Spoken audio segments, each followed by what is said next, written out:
here it is. Let's go in and check it out.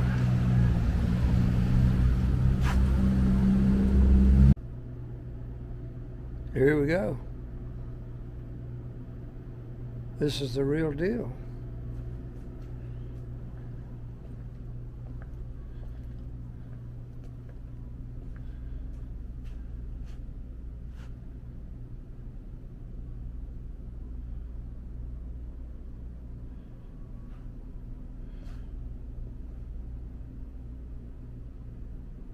So for over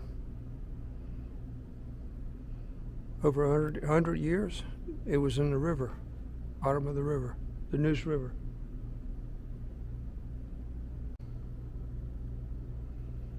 Here it is, just like the replica that I went to. Except it's got the block and tackle ropes to constrain the cannons.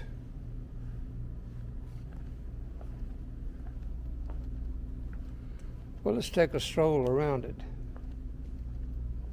and see what we have.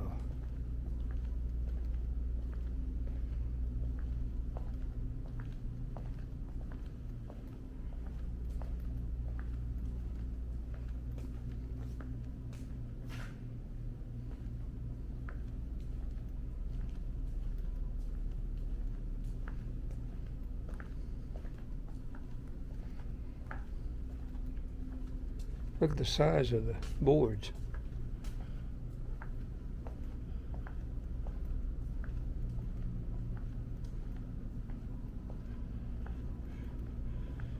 They got the silhouette iron frame top to give you an idea of what it looked like. This thing was huge.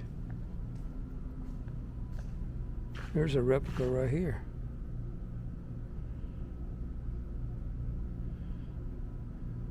So you can move the cannon around to different angles. All right, let's go up the stairs and look at it from above.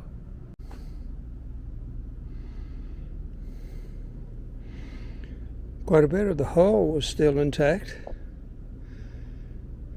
preserved by the mud, I suppose.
In 1862, they captured Hatteras, Roanoke Island, New Bern, Fort Macon.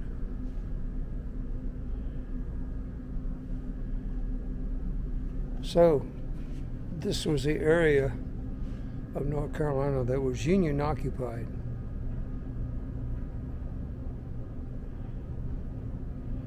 All the way inland to here, in Kinston, between Kinston and New Bern. So this was the important port that was still open and remained open up until 1864, 65, no, 64. And then hit two important railroads, this one and this one. And this is the most important here because it went to Richmond.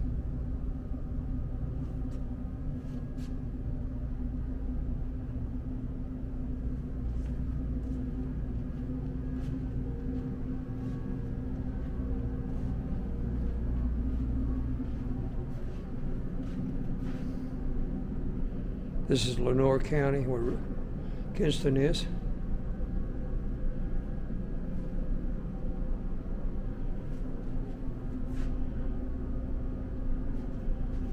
Foster's raid was an attempt to capture Kinston. They didn't quite make it.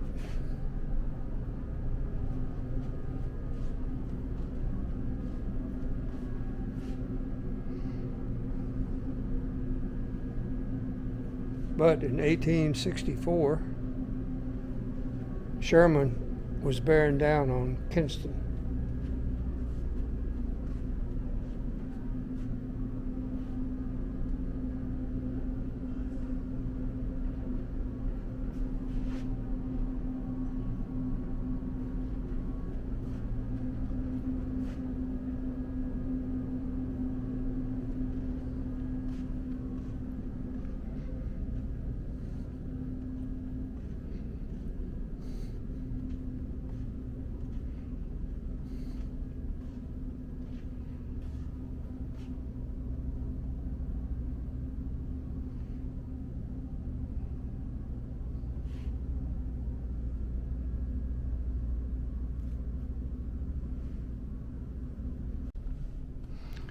This is in the spring of 1864.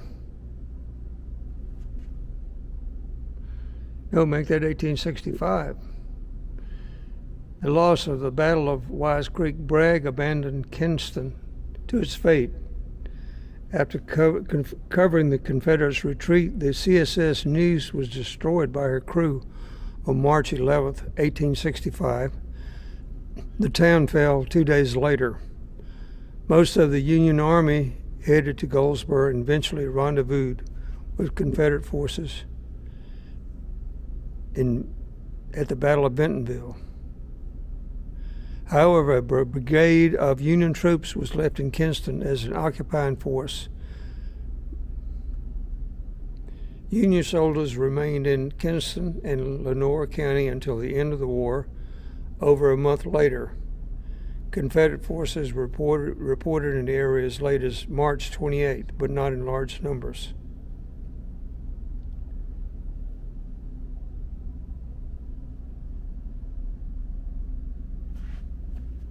So when they were retreating, the Confederates were retreating, they scuttled the CSS Neuse, set it afire, burned it, and it sank to the bottom of the Neuse River, where it remained.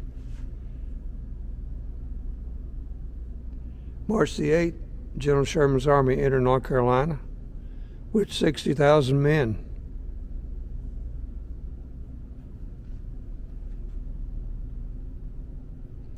He was opposed by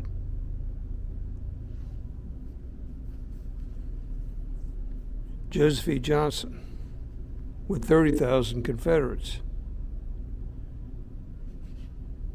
They had a couple of skirmishes at Avonbury and then Bentonville. And then in April 1865, General Joseph E. Johnson surrendered at Bennett Place in Durham. And here it is. And the war was over. This is referring to Kinston. The economy, major cash crop was cotton.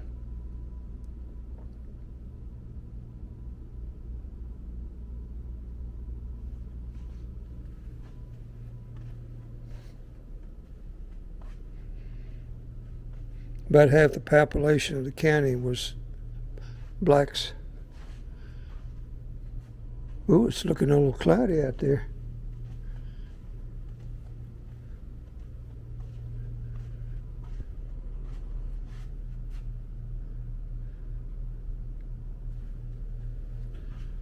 Look, a church pew.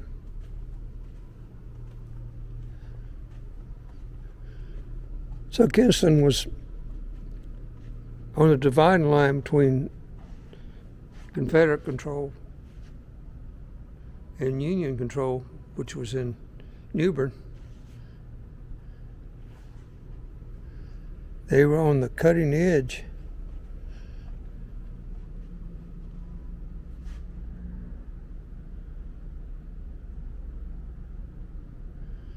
Approximately 35,000 of 130,000 North Carolinians who served died from combat, infection, or disease. And look at that outfit, the grieving outfit.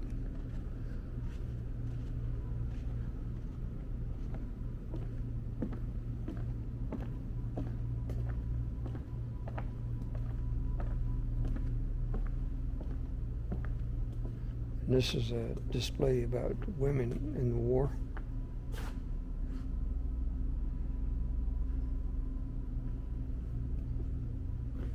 And Clara Barton, who was not a nurse, but she served in a medical capacity, and she founded the American Red Cross. Clara Barton during the Civil War, the majority of Barton's work during the Civil War entailed providing medical supplies and food to the hospitals on the battlefields. She would drive a wagon to the battle, carrying medical supplies and food.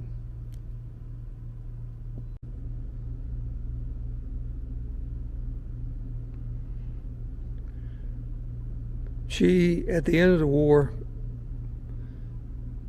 was appointed to a position where she sought to find missing soldiers, to find out what happened to people who disappeared from the records.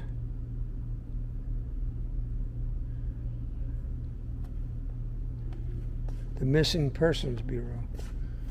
And then she lobbied for the U.S. Congress to approve the Red Cross in America. She got Congress to sign the Geneva Treaty.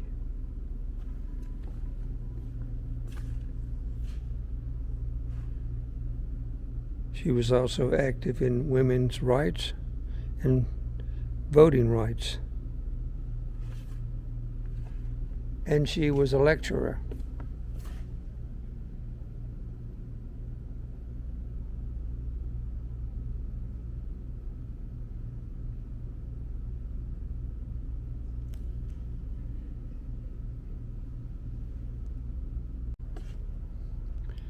Clara Barton's first experience in assisting wounded soldiers came in the very start of the Civil War, when she visited with and gave supplies to the Massachusetts troops who were being quartered in the Capitol building after being involved in the Baltimore riot of 1861.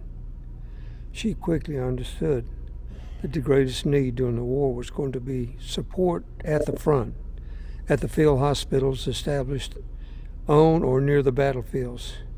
She began collecting food and clothing and supplies and distributing them to soldiers and surgeons. Her work began with the Battle of Cedar Mountain in 1862 and continued throughout the war for many years thereafter.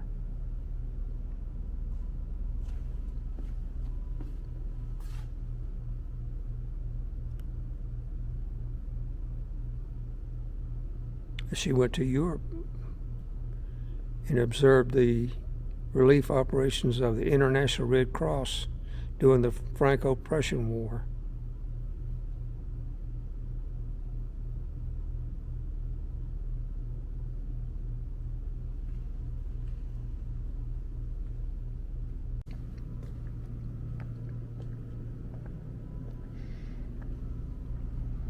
Okay, this is a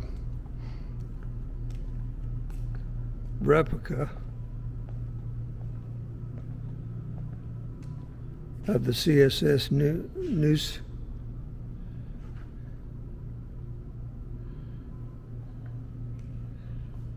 Of the steerage and the front cannon.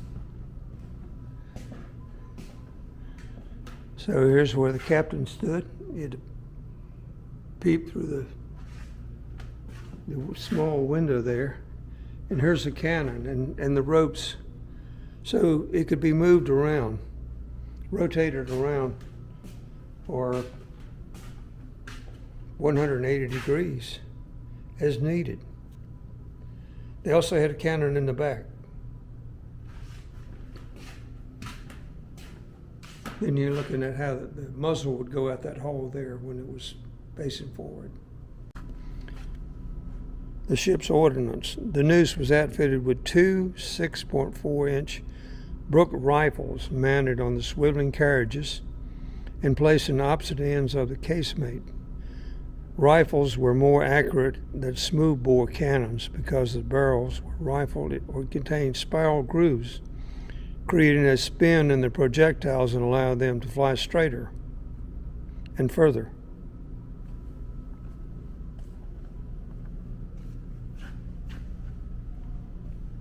And here they are. 32-pound shells that exploded. They also had bolts. They had shotgun, canister shots. Quite the arsenal. Look at this building. It's huge. Okay, let us continue.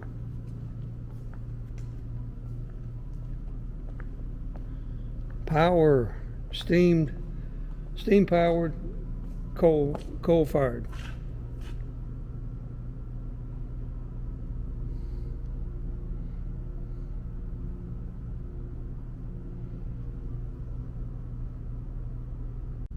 Here's some Confederate money. $500 bill.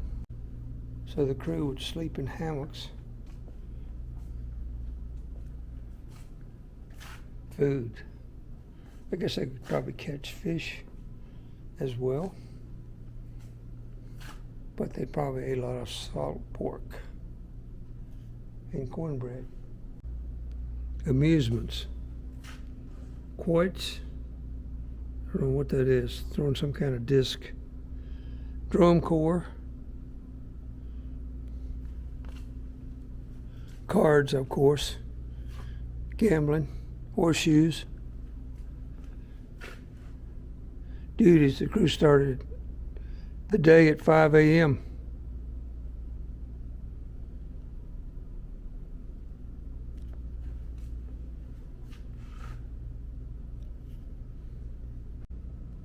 He's talking about the bands playing. When the Cruel War is Over. It's one of their favorite songs.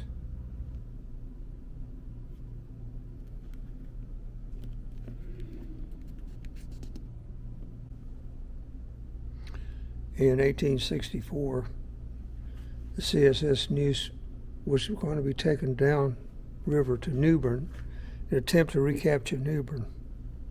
However, it ran aground on the sandbar, so it wasn't able to get to Newbern,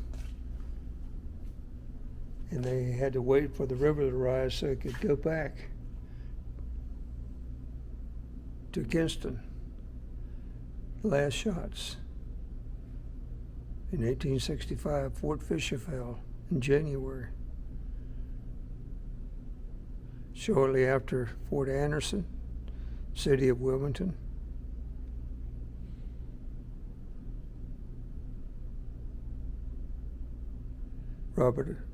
General Robert Hoke of the Confederate forces was in Kinston attempting to hold back the Union troops.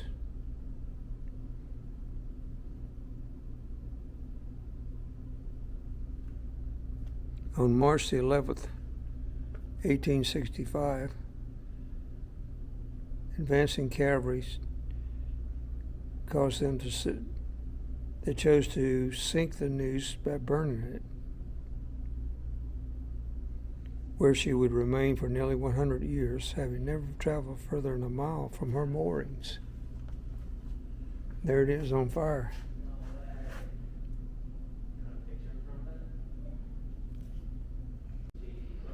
Resurrection of the ironclads, of the ironclad. They had to dig it out, cut it into three sections, and move it with a house moving company They brought it to a shed alongside the Neuse River where it remained for 30 years.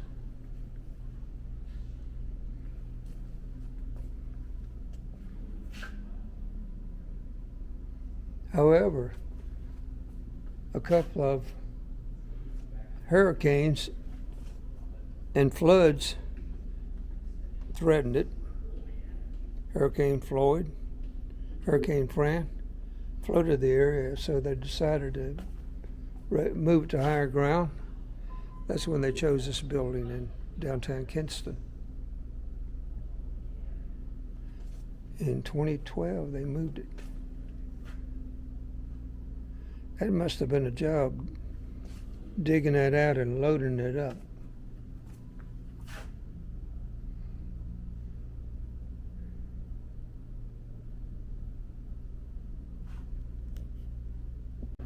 There's a picture of them building it along the river. There was an attempt by the Union Army to take it over, but they repelled it and burned down the bridge. And here it is, stuck on the sandbar when they attempted to go to Newbern.